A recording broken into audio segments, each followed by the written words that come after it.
구독, 좋아요, 알람 설정 해주세요.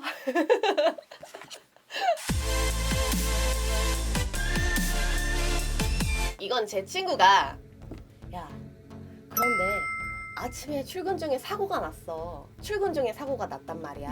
그러면은 교통사고가 나면 산재 처리를 하는 거야. 교통사고 자동차 보험 처리하는 거야. 이렇게 물어보는 거예요. 근데 저한테 얘기를 했던 게 출퇴근 중 사고를 얘기하는데요. 출퇴근 중 사고는 예전에는 응급버스를 타고 사고가 났다던가 아니면 회사에서 지원해주는 차량을 회사 차량을 가지고 출퇴근했다던가 한정적인 경우에만 보상을 해줬었는데 지금은 전원합의체 판결 때문에 출퇴근 중 사고면은 현재 처리를 할 수가 있어요. 근데 출퇴근이 그럼 어디까지야? 라고 물어보는 거예요. 내가 만약에 퇴근을 하고 기분이 좀 안 좋아서 집으로 가야 되는데 딴 데를 갔단 말이야. 그러면 보상이 되니? 라고 물어본 거예요. 법원에서 지금 판례로 나온 걸 보면은 만약에 근무 중 사고면 문제가 안 될 거예요. 회사 내에서 다쳤으니까 휴식 시간도 다 포함이 된다고 봐야 되니까요. 근데 출퇴근 중 사고가 문제인 거예요. 판례를 내린 거는 통상적인 루트를 벗어나지 않는 이상 보상을 해주게 되어 있어요. 그럼 그 통상적인 루트가 만약에 회사가 뭐 천안에 있다. 근데 나는 서울에서 출퇴근을 한다. 그럼 통상적으로 가는 길이 있겠죠. 차를 타고 다니든 버스를 타고 다니든 그 길에서 사고가 나면 출퇴근 중 사고로 인정을 해주겠다라고 하는 판례가 있어요. 저희가 봤을 때 언제 몇 시에 주말인지 평일인지 만약에 퇴근 중이면 퇴근 카드를 찍었는지 이런 것들을 좀 자세하게 봐야 돼요. 그런 부분들을 내가 출근을 하고 있는데 보행 중에 자동차 사고가 난 거예요. 그런 경우에는 원칙적으로 산재나 자동차 보험 중에 둘 중에 하나를 선택을 할 수가 있어요. 둘 다 중복 보상 받는 건 아니에요. 원칙적으로 선택이 중요해요. 산재가 유리한 경우도 있고요. 그리고 자동차 보험이 유리한 경우가 있어요. 케이스 바이 케이스예요. 산재 사고가 발생을 하게 되면 과실에 따라서 지급을 해주질 않아요. 근데 자동차 보험은 과실에 문제가 생길 수가 있어요. 그렇기 때문에 둘 중 어떤 게 유리한지 케이스마다 다르기 때문에 저희가 그거는 다 상황을 들어봐야 돼요. 예를 들어서 나이가 엄청 젊고 소득이 매우 높으신 분들이 계세요. 근데 영구적으로 장애가 남았어요. 그런 경우에는 저희가 산재보다는요 자동차 보험으로 처리하는 게 좀 유리한 경우가 많아서요. 당연히 케이스마다 다릅니다. 제일 중요한 거예요. 그거는 산재보험업법상 지급하는 급여 종류가 다르기 때문에 항상 똑같을 수가 없어요. 어떤 게 유리할지 몰라요. 문제는 이런 부분들을 잘 모르세요.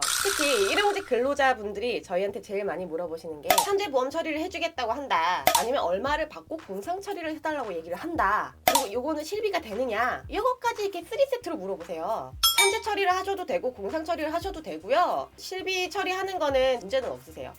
전액은 못 받으셔서 문제가 돼요. 산재보험에서 지급해주는 요소는 되게 많아요. 요양급여라고 얘기했는데 치료비. 제가 아까 전에 얘기 드렸다시피 산재는요 과실을 따지질 않아요. 일단은 근로자가 근무 중에 사고가 나면 산재보험 처리는 가능해요. 그렇기 때문에 치료비 대줘야 되고요.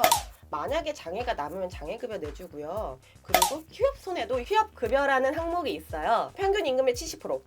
산재보험법상 70% 지급하게 되어 있기 때문에 얼마나 다쳤는지, 어디를 어떻게 다쳤는지, 장애가 발생할 가능성이 있는지. 장애가 발생할 가능성이 있다는 거는 장애급여가 나갈 가능성이 있다는 거고 휴업급여 같은 경우는 근로복지공단에서 나중에 산재사고로 인정을 받아서 승인이 나게 되면 입원과 통원기간까지 승인 날짜가 정해져요. 보상을 받으실 수가 있거든요. 예전에 한번 근제보험 때문에 처리했던 건이 하나 있었는데 공상처리로 600 드리겠다고 했던 건이었는데 나중에 산재보험은 보험으로 처리하시고 근제보험은 저희가 도와드릴게요 라고 했던 부분이 있었는데 그분이 결과적으로는 몇 배를 받으시긴 했어요. 모든 케이스가 똑같지는 않는데 공상이라는 걸 한번 받으시면 이게 문제가 될 수가 있어요. 개인적으로 산재 처리하는 게 맞다고 봐요. 추후에 얼마나 장애가 생길지 모르고요. 치료를 다시 하게 되는 경우도 있어요. 그런 부분에 대해서 잘 모르시기 때문에 전문적인 노무사나 변호사나 아니면 손해사정이 필요한 내용이라면 손해사정사가 당연히 필요하게 되겠죠. 사업주에서는 좋지 않을 수밖에 없어요. 산재 처리하는 게. 특히 입찰 경매를 받는 업체 같은 경우는 특히 건설사가 많잖아요. 그런 경우에. 입찰 경매를 받는 경우에는 순위에서 밀려날 수가 있어요. 그 회사가. 그러면 산재 처리를 최대한 안 하고 싶어 하겠죠. 불이익이 있을 테니까요. 사업자가 승인을 안 해준다고 해서 산재 처리 못 받는 건 아니에요. 내가 입은 부상이 얼마나 치료가 필요한지는 담당 주치의와도 얘기를 해봐야 되고 보상과 관련해서는 이런 전문인의 도움을 좀 받으셔야 된다는 거예요. 결론적으로는요. 출퇴근 중 사고는 산재 처리가 가능하다는 거고요. 만약에 출근 중에 보행 중에 자동차 사고가 났으면 둘 중에 하나를 선택할 수 있다는 거예요. 단 유리한 걸로. 문제는 유리한 거예요. 어느 보상액이 훨씬 클지 몰라요. 그래서 전문가가 필요한 겁니다, 여러분.